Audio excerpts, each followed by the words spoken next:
Section number 3 चल रहा था है।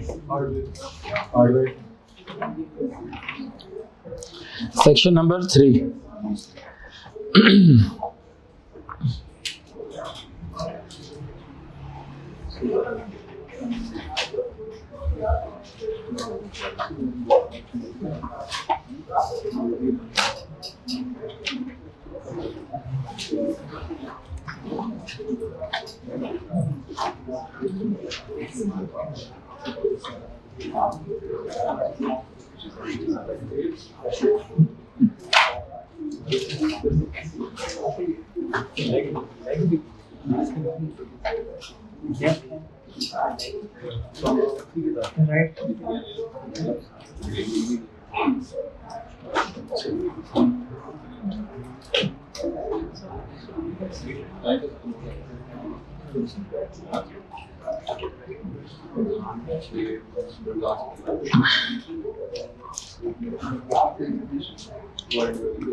कंप्यूटर एंड देयर कंपोनेंट्स में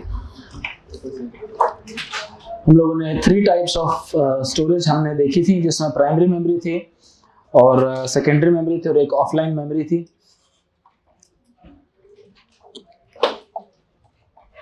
अच्छा, फिर हम लोगों ने कहा था सेमीकंडक्टर्स भी पढ़ लिए थे, मैंने थोड़ा सा पढ़ाए थे सेमीकंडक्टर्स।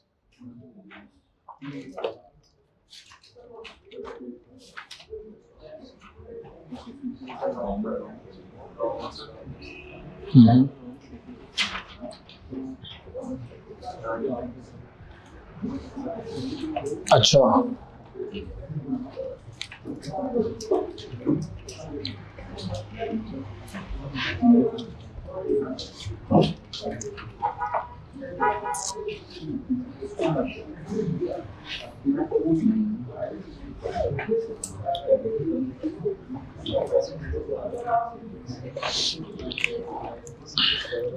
ओके,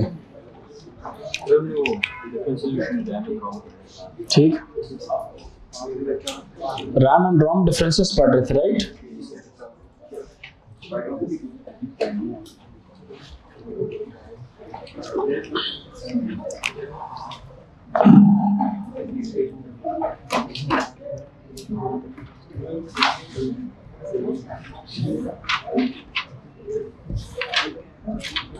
अच्छा, बातें बंद करते हैं, ठीक है,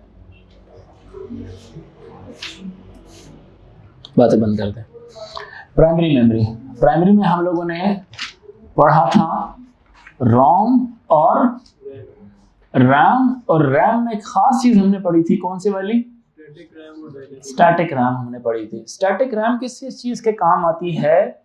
ये इस्तेमाल होती है पर्टिकुलरली किस मेमोरी को बनाने में? कैश मेमोरी बनाने में। कैश मेमोरी किसका पार्ट होता है? Part of processors internal memory, ठीक है, this is part of processors internal memory, ठीक है। स्मॉल साइज होता है, ठीक है, इसका साइज बहुत ज्यादा स्मॉल होता है। It is synchronised with IO and memory itself, ठीक है। ये हम लोगों ने कैश मेमोरी का भी बता दिया था मैंने आप लोगों को, right? Cache memory, main memory,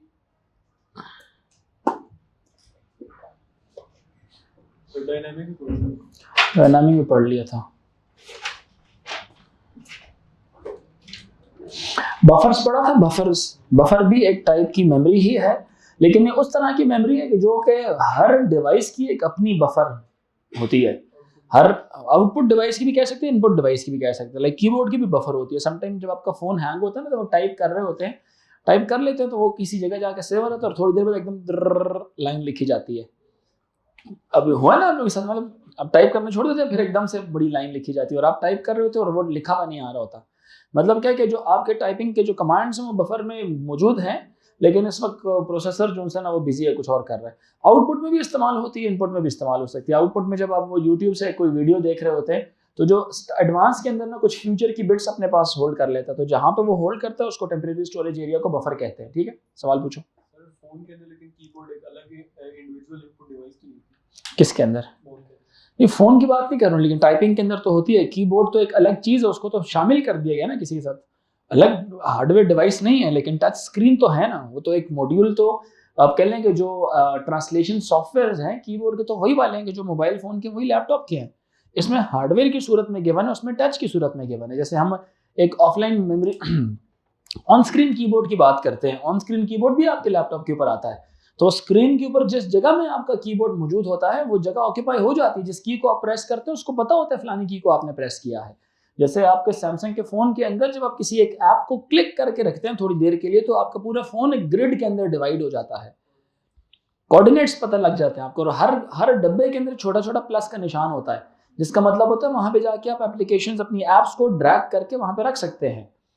समझ आ रही है कि नहीं? और जब भी आप किसी एक पर्टिकुलर जगह में क्लिक करते हो, तो कंप्यूटर में किसी जगह पे सेव होता है कि यहाँ पे ये है रो नंबर 2 कॉलम नंबर 1 के अंदर इस बच्चे ने क्लिक किया, और यहाँ पे ऐप कौन सी थी, व्हाट्सएप पड़ा हुआ था। व्हाट्सएप के ऊपर आपका फिर वो ओपन कर देगा पूरा मेमोरी में से निकाल के, जी व्हाट्सएप ऐसा था आपका।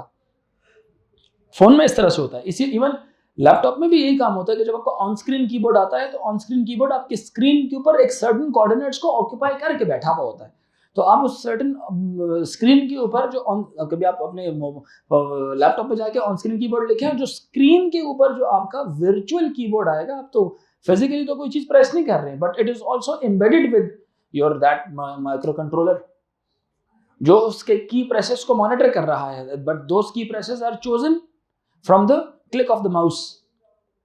They are chosen from the click of the mouse, and the click that is made on a particular place or location on the screen, that location is dedicated for certain keys, let's say A, B, C, whatever those keys were present at that particular point. आप उसको drag करके नीचे लेके आते हैं, तो out of whole screen एक certain part जो सा है वो स्क्रीन ने ऑक्यूपाई किया, मतलब ऑन स्क्रीन कीबोर्ड ने ऑक्यूपाई किया हुआ होता है।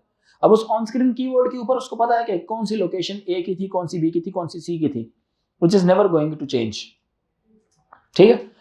Well, when we were talking about primary memory, here it is something जो कि बता दिया। ठीक है? अब हम आते हैं, ये थी हमारी फर्स्ट वाली। अब we will discuss now more about secondary memory. We will discuss more about secondary memory. ठीक है? सेकेंडरी मेमोरी क्या चीज है? सेकेंडरी मेमोरी के अंदर हमारे पास 3 तरह की चीजें आती हैं। एक आती है आपके पास मैग्नेटिक, एक आती है आपके पास सॉलिड स्टेट, और एक आती है आपके पास ऑप्टिकल। एक आती है आपके पास मैग्नेटिक, एक आती है सॉलिड स्टेट, और एक आती है आपके पास optical. Magnetic media, solid state media and optical devices या ऑप्टिकल मीडिया। ठीक है बात करें? अब optical is something, you know, it is associated with laser या लाइट के साथ ये एसोसिएट करती है, लेजर या लाइट के साथ एसोसिएट कर रही होती है, जिसमें डेटा रीड या राइट करने के लिए आप लेजर या लाइट का इस्तेमाल करते हैं, रीड या राइट करने के लिए। जब we talk about magnetic media, इसके अंदर आ जाती हैं हार्ड डिस्क ड्राइव भी आ जाती है, हार्ड डिस्क ड्राइव भी आ जाती है। अब जब आप सॉलिड स्टेट की बात करते हैं, तो सॉलिड स्टेट ड्राइव आती है इसके अंदर फ्लैश मेमोरीज आ जाती हैं,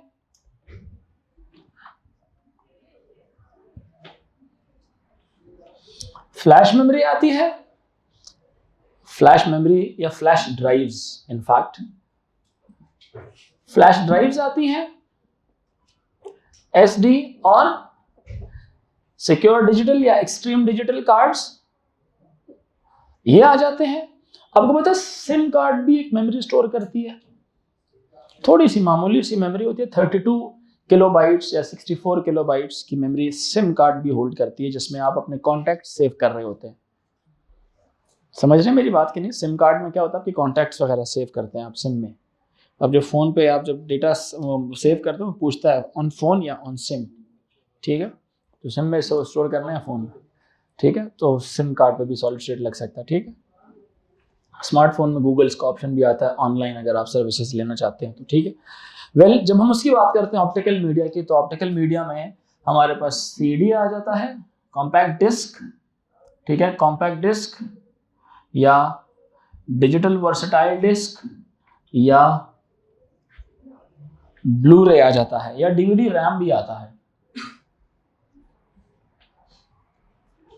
डीवीडी रैम नहीं आता इसमें जी, sorry. Secure digital cards cameras में लगते होते हैं ये, एक्सडी कैमराज में भी लगता है, मोबाइल फ़ोन में भी लगता है ये, ठीक है। मेरे फ़ोन में तो नहीं है लेकिन बट स्टिल, एक तो कार्ड ये वाला है ना आपका, ये है आपका SD card, you can see इसके ऊपर एसडी लिखा हुआ है। एक इससे भी छोटे कार्ड्स आते हैं, एक्सडी कार्ड्स बोलते हैं उनको।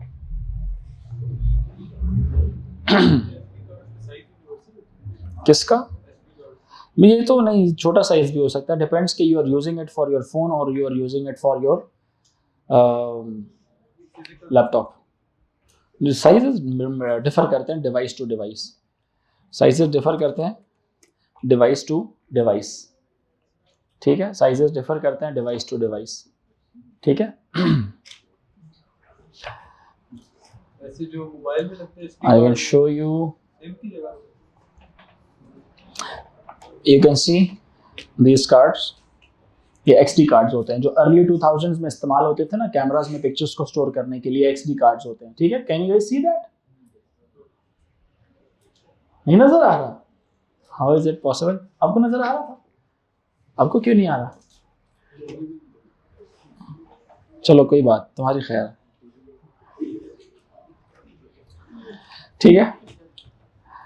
ये मुझे वापस देते हैं, ये काम किए, ये मैं यहाँ पे डालूंगा, देखना एक आवाज आएगी। आवाज आई है? आवाज इसलिए आ रही है because the appropriate device drivers, those softwares which were used to understand the format of this particular SD card are loaded. If I want it, I can just double click it, तो वो double click करने का जो time होगा इस पूरी file को open करने तक, वो ट्रांसलेशन सॉफ्टवेयर वो टाइम लेगा कि इसको रीड कैसे करना चाहिए, बिकॉज ये एक एलियन डिवाइस है इसके साथ जो अटैच हुई हुई है आगे। एलियन डिवाइस मतलब एक आउटसोर्स एक्सटर्नल। जी बेटा,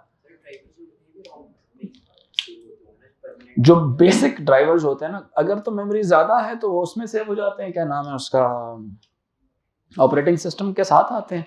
जो इनएविटेबल सॉफ्टवेयर होते हैं वो रोम का हिस्सा बना दिए जाते हैं, ठीक है। अच्छा सवाल था, जो इनएविटेबल होता है मतलब जिससे जान छुड़ान ऑपरेटिंग सिस्टम के अलावा भी इस्तेमाल हो रहे हैं, तो वो रोम का हिस्सा बना दिए जाते हैं, ठीक है जी। डीवीडी डिजिटल वर्सेटाइल डिस्क, ये नहीं, छोड़ दो इसको।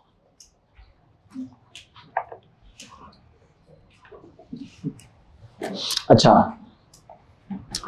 जो मैग्नेटिक मीडिया है ये क्या चीज इस्तेमाल करता है? मैग्नेटिक मीडिया ये मैग्नेटाइजेशन ऑफ किसी भी मटेरियल की प्रॉपर्टी ऑफ गेटिंग मैग्नेटाइज्ड और demagnetized, how many number of times, कितनी दफा वो मैग्नेटाइज हो सकता है या डीमैग्नेटाइज हो सकता है, ये डिपेंड करता है उस मटेरियल के ऊपर, ठीक है। तो जितना पुराने जमाने में when I was doing some research 1 week ago, तो मैं जब मेमोरी के बारे में पढ़ रहा था, सो बहुत ही लिटिल मेमोरी, लाइक 32 मेगाबाइट्स की मेमोरी के लिए लास्ट, मतलब जब इनिशियली मेमोरी इंट्रोड्यूस की गई थी, स्टोरेज इंट्रोड्यूस की गई थी, तो एक बाकायदा कंटेनर से भी बड़ा साइज था, एक 32 मेगाबाइट्स की। और मेरा इस वक्त कैमरा मतलब जो एक तस्वीर रॉ फॉर्मेट में खींचो तो पता नहीं कितने मेगाबाइट्स की खींचेगा।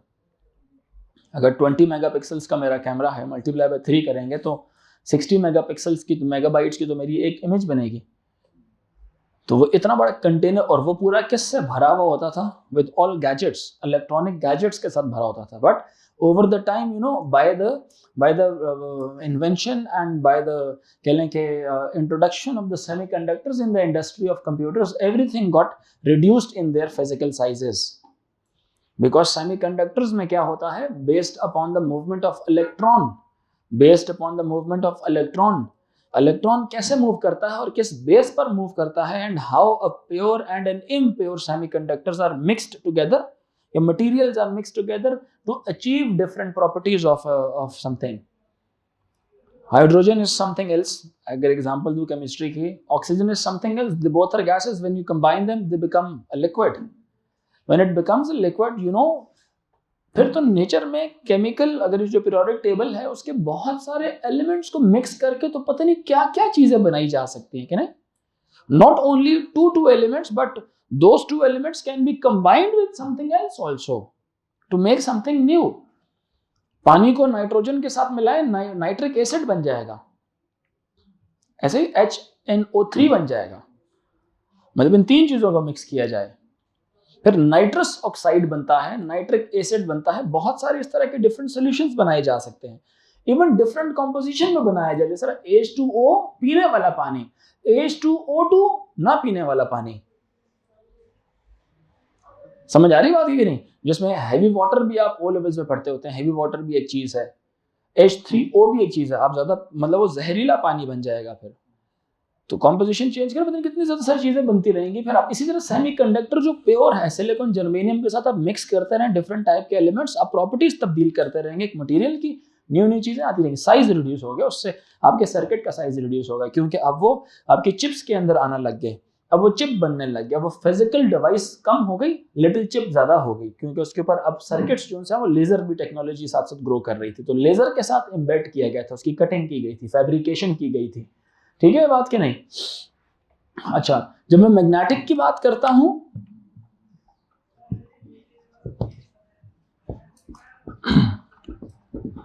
मैग्नेटिक मीडिया का मतलब क्या होता है? प्रॉपर्टी ऑफ किसी भी, it is the property of a material to get magnetised. ठीक है,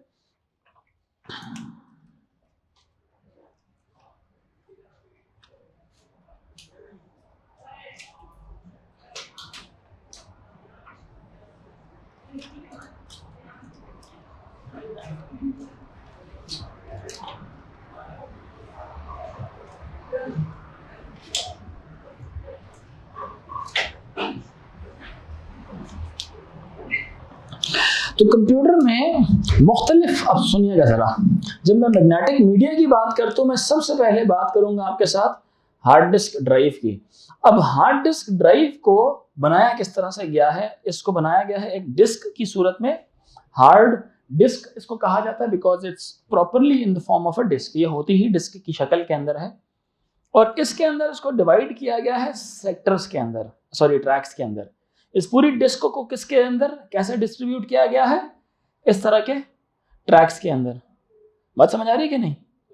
इस तरह के ट्रैक्स के अंदर। रुको, अब इस ट्रैक्स को भी फर्दर डिवाइड किया है छोटे छोटे सेक्टर्स के अंदर, और हर सेक्टर का ना एक नाम दे दिया गया है।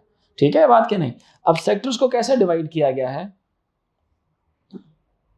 जैसे मैं एक छोटे से सेक्टर की मिसाल लेता हूं आपके सामने, इस तरह बेशुमार सेक्टर्स बनाए जाते हैं। मेरी बात सुन रहे हैं कि नहीं?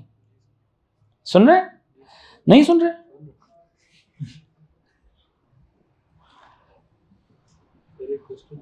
मुझे पता है, थोड़ा सा बस रुक जाए, मैं ये बना लूं। अच्छा, अब इसके अंदर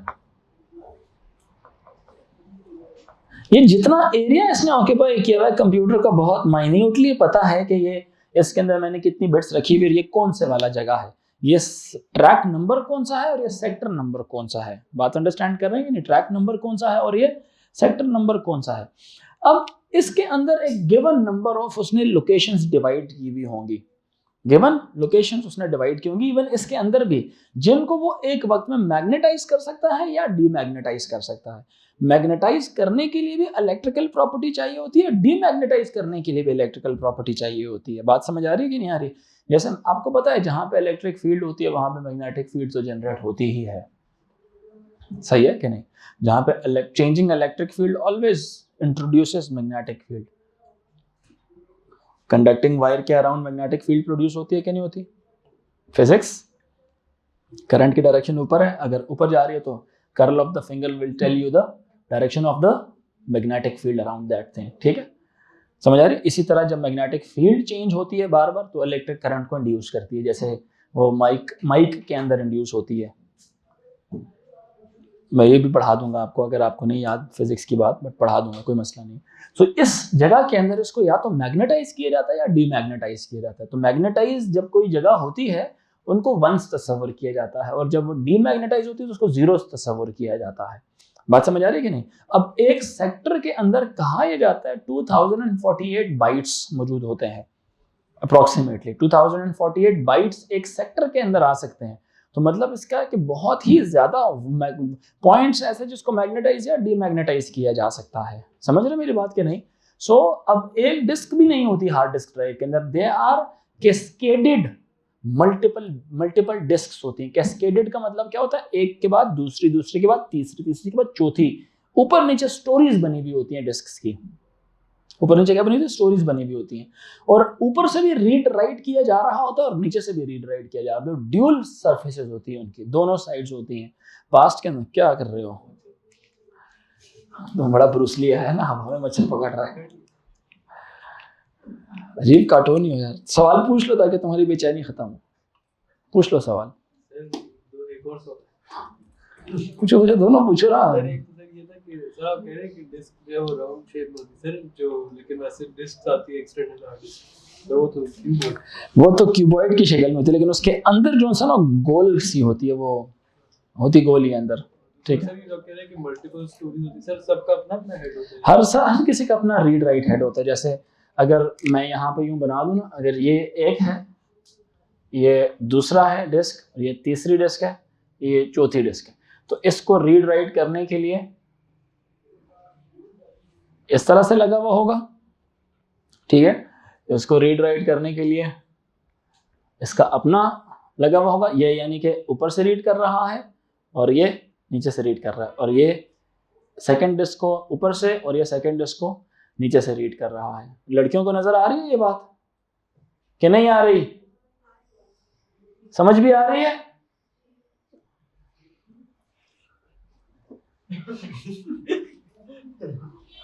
ठीक, तो ये हो जाएगा आपका ऊपर से और नीचे से रीड करने के लिए। ठीक है,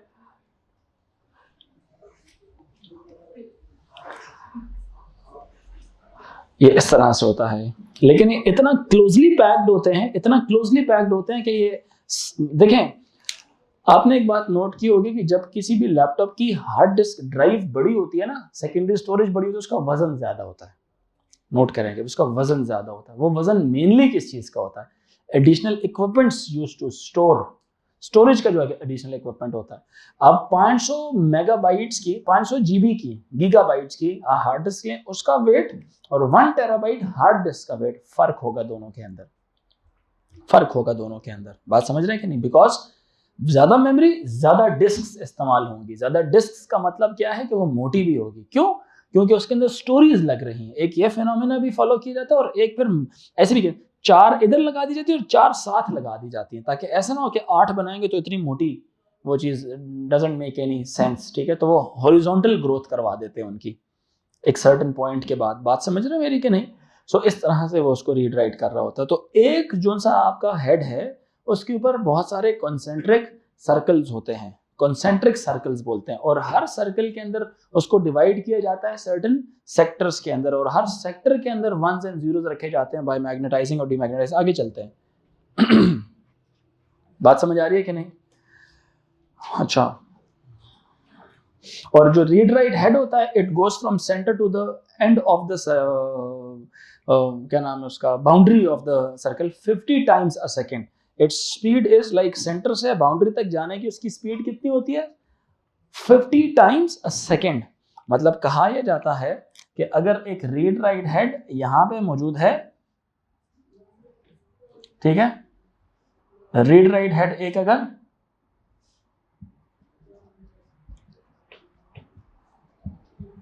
यहां पर वो सेक्टर पकड़ा ही जाए, क्योंकि साथ साथ जो सा ना वो लेजर उसके साथ वो सेंसर्स लगे हुए होते हैं जो डिटेक्ट कर रहे होते हैं कि मैं इस वक्त किस ट्रैक में हूं। तो जब वो डेटा स्टोर करते हैं तो स्टोर करते हुए पता होता है कि यार ये मैं सेक्टर नंबर कौन से वाला किसको ढूंढ रहा हूं मैं। ठीक है, और इसी तरह से जब सबसे पहले कंप्यूटर को स्विच ऑन किया जाता है तो ऑपरेटिंग सिस्टम हमेशा किसी एक खास जगह में स्टोर कर दिया जाता है, ताकि जब अगली दफा आप कंप्यूटर ऑन करें तो रीड राइट हेड वहां से ही डेटा स्टार्ट करे, ढूंढना ना पड़े कि ऑपरेटिंग सिस्टम कहां पे मौजूद है।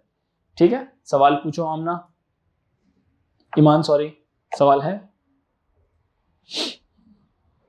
कोई कंफ्यूजन है यहां तक?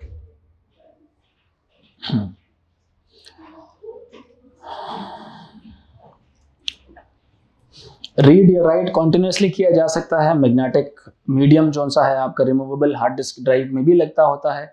ये एक ऐसी डिवाइस है जो कि डायरेक्ट एक्सेस भी कर सकती है, ठीक है। पूछो। दो तरह की डिवाइसेस, एक होती है डायरेक्ट एक्सेस और एक होती है सीक्वेंशियल एक्सेस। क्या फर्क है दोनों में? जहां पे डेटा स्टोर किया जाता है ये डायरेक्ट एग्जैक्टली उसी जगह में जाके उसको ढूंढती है। बच्चे तवज्जो से प्लीज। दूसरा सीक्वेंशियल एक्सेस किसको बोलते हैं? दो तरीके, एक होता है सीक्वेंशियल एक्सेस और एक होता है डायरेक्ट एक्सेस। डायरेक्ट एक्सेस में होता है कि जहां पे डेटा को स्टोर किया जाता है एग्जैक्टली उधर ही से डेटा को ढूंढा भी जाता है दोबारा। मतलब ये पूरा एक स्टेडियम है और स्टेडियम में आपने एक बच्चे को ढूंढना है तो आप उसको सीट नंबर 1 से नहीं ढूंढेंगे, आपको एग्जैक्ट पता होगा कि ये मिसाल के तौर पे इंक्लोजर नंबर F के अंदर रो नंबर 120, ठीक है, रो नंबर 120 और सीट नंबर 4 पे बैठा हुआ है, तो आप एग्जैक्ट जाके उधर बंदे को उठा लेंगे, मतलब एग्जैक्ट लोकेशन पता है तो आप डायरेक्ट उसकी एक्सेस कर सकते हैं। सीक्वेंशियल एक्सेस किसको बोलेंगे कि अगर मिसाल के तौर पे आपके पास जिस तरह आप स्टूडेंट्स बैठे हैं, पहले बच्चे को उधर बैठाया जाए, दूसरे को उसके साथ सीक्वेंस में बैठाया जाए, इस तरह हॉरिजॉन्टली रो में बैठाया जाए, आगे लेके जाएं अगर उधर से और बाकी सारे कुर्सियां खाली हों, रैंडमली इस तरह से ना बैठे हों जैसे आप लोग बैठे हैं। बात समझ आ रही है कि नहीं? तो जब एक्सेस किया जाएगा तो बारी बारी सबको एक्सेस किया जाएगा। मेरी बात अंडरस्टैंड कर रहे हैं कि नहीं? तो हार्ड डिस्क ड्राइव अगर सीक्वेंशियली एक्सेस करता है तो थोड़ा सा लेट करता है ये हमेशा, क्योंकि इसको शुरू से एक्सेस करके तो सारों को ढूंढना पड़ता है ना, इस तरह से ढूंढना पड़ता है। ये डायरेक्ट जाके डेटा को ढूंढ लेता है। अगर डायरेक्ट जाता है वहां से ना मिले तो फिर उसके बाद कुछ सीक्वेंशियल सर्च कर सकता है। जैसे मिसाल के तौर पे फॉर एग्जांपल डायरेक्ट इधर से डेटा उसने ढूंढना है, डायरेक्ट यहाँ से डेटा ढूंढना है तो पहले इधर फौरन से जाके डायरेक्ट इधर फौरन से जाके या इधर आ जाता है, यहाँ से जाके फिर 1 2 3 इनको ढूंढ सकता है वो। मतलब पहले डायरेक्ट एक्सेस करेगा और उसके बाद वो सीक्वेंस लगा सकता है, ठीक है। तो पूरी हार्ड डिस्क को, उस पूरी डिस्क को सीक्वेंशियल एक्सेस नहीं करेगा, डायरेक्ट एक्सेस करके फिर उसके बाद वो सीक्वेंस में चेक कर सकता है सम केसेस के अंदर। इवन इससे भी क्या होगा, थोड़ा सा डिले आएगा, लेकिन as compare to the sequential access, बिल्कुल शुरू से सीक्वेंशियल एक्सेस करे वो थोड़ा सा फिर टाइम कंज्यूमिंग काम हो जाएगा।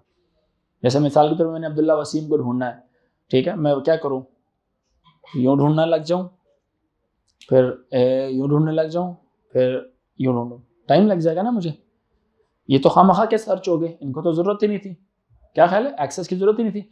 एक है डायरेक्ट अब्दुल्ला वसीम, तो टाइम आप डायरेक्ट एक्सेस में बहुत ज्यादा कम लगेगा, ठीक है। सो हार्ड डिस्क डिवाइस क्या है? डायरेक्ट एक्सेस डिवाइस है, ठीक है। सर लेकिन इतनी स्पीड है सर, इसको तो 1 सेकंड नहीं लगता। किसमें? हार्ड डिस्क फिर डेटा बहुत ज्यादा है ना, बाइट्स बहुत ज्यादा है ना। और अगर एक सेक्टर में चीजें ढूंढ रहे हैं, जैसे मैंने कहा इस सेक्टर में अगर आप ढूंढ रहे हैं तो इस सेक्टर में डेटा इस तरह से मौजूद है, मतलब इस तरह से ना। मेरी बात सुन रहे हैं कि नहीं? रिलेटेड सेक्टर्स, ठीक है। आप लोग क्यों नहीं लिख रहे हैं? ये कहाँ पे लिखवाई है मैंने? तो लिखें ना, लिखें, स्पीड बढ़ाएं आप इसकी अपनी। डिफ्रैगमेंटर सॉफ्टवेयर क्या करता है?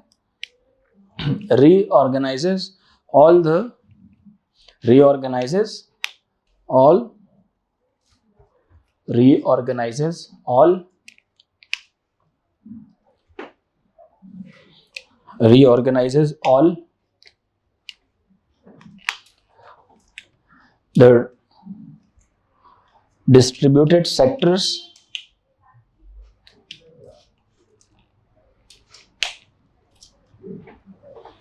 or distributed sectors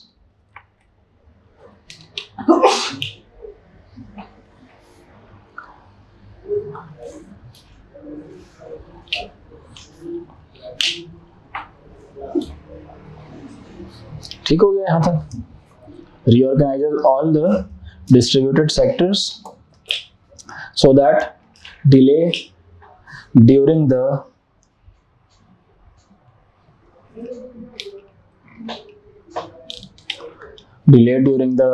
access of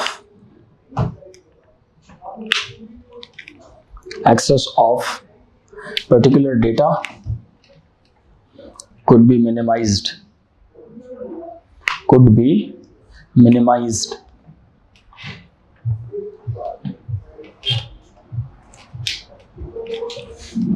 जी। अरे जो सेक्टर्स क्लोज होते हैं सेक्टर से वो छोटे होते हैं और मतलब साइज में बस वो हो सकता है, होते तो जाहिर सी बात है छोटे होते हैं, फिर जैसे जैसे बाई जाते हैं बड़े होते जाते हैं। तो स्टोरेज के लिहाज से फिर हर सेक्टर जो सा ना फिर मुख्तलिफ डेटा स्टोर कर रहा होता है, ज़्यादा डेटा स्टोर करते हैं। मोस्टली जो सा ना 2048 बाइट्स 4096 बाइट्स इतना डेटा स्टोर कर रहे होते हैं, ठीक है। फिर आते हैं दूसरी चीज़ आती है ऑप्टिकल की।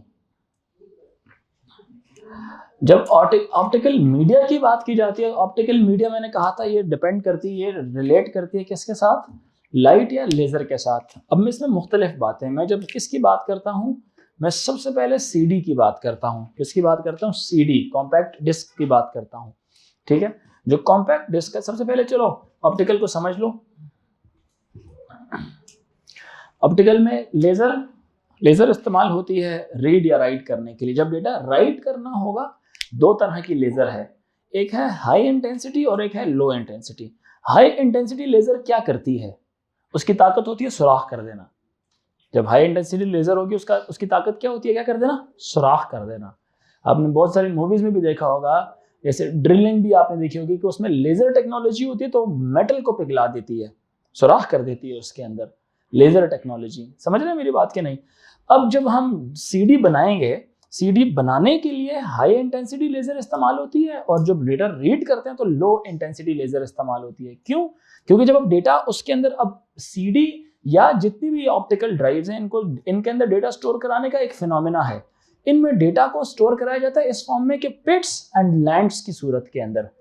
पिट्स एंड लैंड्स की सूरत के अंदर, पिट्स बोलते हैं खड्डों को, और फ्लैट सरफेस। अब सीडी की जब सरफेस देखी जाएगी तो ये ऊपर से, जब मैं ऊपर से देखूं इसको, तो ये इस तरह से दिखाई जाएगी, इस तरह से दिखेगी हमें,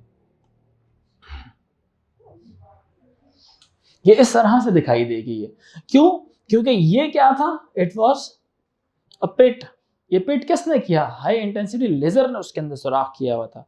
अब इनको दो तरह से डिस्टिंग्विश किया जाता है। इसको माना जाता है हाई और इसको माना जाता है लो। इनको माना जाता है high low low and high, और ये दो हाई हैं। बात अंडरस्टैंड कर रहे हैं कि नहीं? अब हाई को 1 मान लिया, लो को 0 मान लिया। अब डेटा को जब उसके अंदर स्टोर किया तो वो डेटा स्टोर हुआ है किस सूरत के अंदर? हाई इंटेंसिटी लेजर इस्तेमाल की गई थी उसके अंदर सुराख करने के लिए। अब सुराख इतना नहीं करना कि बिल्कुल सुराख ही हो जाए, सिर्फ खड्डा करना। खड्डा समझते ना, होल एंड पिट में फर्क है। होल किसको बोलते हैं? सी थ्रू, नजर परलीस आर पार नजर आता है। पिट किसको कहा जाता है? छोटे से सुराख को कहा जाता है। तो इसमें बहुत ही सोफिस्टिकेटेड अंदाज में पिट्स किए जाते हैं ताकि बाकी जगह पे लैंड्स हो और सिर्फ सर्टेन जगह में क्या हो? पिट्स हो, जो आम आंख से नजर ना आए लेकिन एक माइक्रोस्कोपिक आंख से वो नजर आए। समझ आ रही है कि नहीं? लेकिन जब डेटा उसको रीड करता है तो डेटा क्या करता है? जब यहां पे पड़ेगा, वापस रिफ्लेक्ट बैक होगा, वो डिफरेंट टाइम में उसकी रिफ्लेक्शन होगी, और अगर डेटा यहाँ पे हो वो जल्दी क्या होगा? रिफ्लेक्ट बैक हो जाएगा। बात समझ आ रही है कि नहीं? डेटा क्या हो जाएगा? जल्दी रिफ्लेक्ट बैक हो जाएगा। तो इस बेस के ऊपर लेजर, लो इंटेंसिटी लेजर, ऐसी लेजर नहीं कि जो कि सुराख कर दे उसके अंदर, ऐसी लेजर नहीं कि जो सुराख कर दे, सिंपल एक ऐसी सी लेजर जो हल्की सी लाइट पड़े और उसको रीड कर ले, हल्की सी लाइट पड़े और क्या कर ले? उसको रीड कर ले उसमें से। इसीलिए आप अक्सर औकात देखते हैं ना कि लेजर गर्म कर देती है। जो रनिंग सीडी होती है, जब आप उसको रीड कर रहे होते हैं और जैसे ही बाहर निकलो तो थोड़ी सी हीटेड होती है वो, क्योंकि लो इंटेंसिटी लेजर उसकी लाइट को क्या कर रही होती है? रीड कर रही है, उसके डेटा को क्या कर रही होती है? रीड कर रही होती है। मेरी बात समझ रहे कि नहीं? क्लियर हो रही है? समझ आई? इनको तस्वर किया जाता है as compare to reflection which are reflected late, this light is reflected earlier. There is only a slight problem, एक छोटा सा प्रॉब्लम आता है। यहां तक आप सबको समझ आ रहा है? किसी को सवाल है तो बताएं, सवाल है तो बताएं। अच्छा, ये इसके ऊपर ना एक लगाई जाती है, एक बिल्कुल पॉलीकार्बोनेटेड एक ऊपर के सरफेस होती है प्लास्टिक की ना, जो ग्लास नुमा सरफेस सी नजर आ रही होती है। ये क्या नजर आती है? ग्लास नुमा सरफेस। सिर्फ तब प्रॉब्लम होती है जब सीडी पे क्या आ जाते हैं? स्क्रैचेस आ जाते हैं। आपने कभी सीडी प्ले करके देखी है जिसपे स्क्रैचेस, तो वो नहीं चल रही होती। रीजन क्या होती है? नहीं देखी कभी आपने? नहीं चल रही होती है, प्रॉब्लम्स आती है, अटक रही होती है, रुक रही होती है। वजह रुकने की क्या है? क्योंकि पिट्स एंड लैंड्स ने अपने आप को खराब कर दिया, क्योंकि स्क्रैच आ गया उसके ऊपर।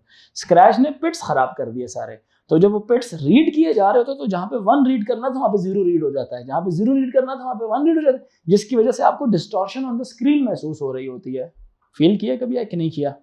हर बच्चे ने किया होगा ये, ठीक है। किस पे? नहीं, वो तो तब होता है ना कि जब आपके ना सीडी के ऊपर पार्टिकल्स हो, मतलब डस्ट पार्टिकल्स हो, तब रीड नहीं होता, समझ आ रही है। लेकिन जब उसको साफ कर दें, मैं स्क्रैचेस की बात कर रहा हूँ बेवकूफ, मैं स्क्रैचेस की बात कर रहा हूँ। स्क्रैचेस समझ रहे हो किसको बोलते हैं या नहीं समझ रहे? जब डस्ट हो, डस्ट को साफ करें तब वो ठीक हो जाती है। यह है जो होता, स्क्रीन तो टफ होती है, स्क्रैचेस आते हैं, ये नुकसान है उसका, टफ होती है, मतलब मौका चाहिए उसको तोड़ने के लिए, ठीक है। उंगलियों से वो नहीं टूटती और उस पर स्क्रैचेस भी आते हैं। नुकसान एक और क्या है कि वो ब्राइट सनलाइट के अंदर उसकी विजिबिलिटी इतनी कोई खास नहीं होती, लेकिन कैपेसिटिव ब्राइट सनलाइट हो, जैसी भी हो, वो उसके अकॉर्डिंगली अपने आप को एडजस्ट कर लेती है। कैपेसिटिव टच स्क्रीन, ठीक है। नुकसान क्या है इसका? ये थोड़ी डेलिकेट होती है ये एज कम्पेयर टू रेजिस्टिव, ठीक है। ड्यूरेबल होती है लेकिन delicate as compare to resistive. सवाल पूछो।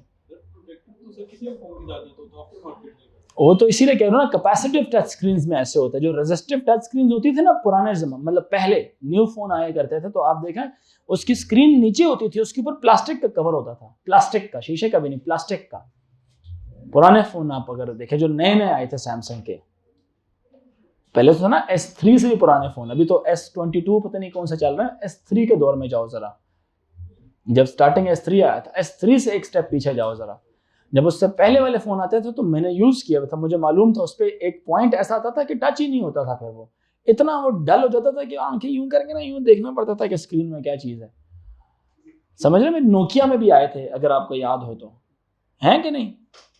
नोकिया में भी थे ना न्यूअर फोन्स। आई होप सारों ने एक्सपीरियंस किए वही होंगे। And do not just learn these copies, you can just go and do research from books, from internet, from wherever you want. It will increase your knowledge bank. आपको at least इस काबिल बनाएगा, you will become argumentative, you will keep arguing because you will know the facts, you will have the facts, right? आप फिर बात कर सकेंगे मेरे साथ, समझ रहे? बाकी इंशाल्लाह नेक्स्ट क्लास में कराऊंगा।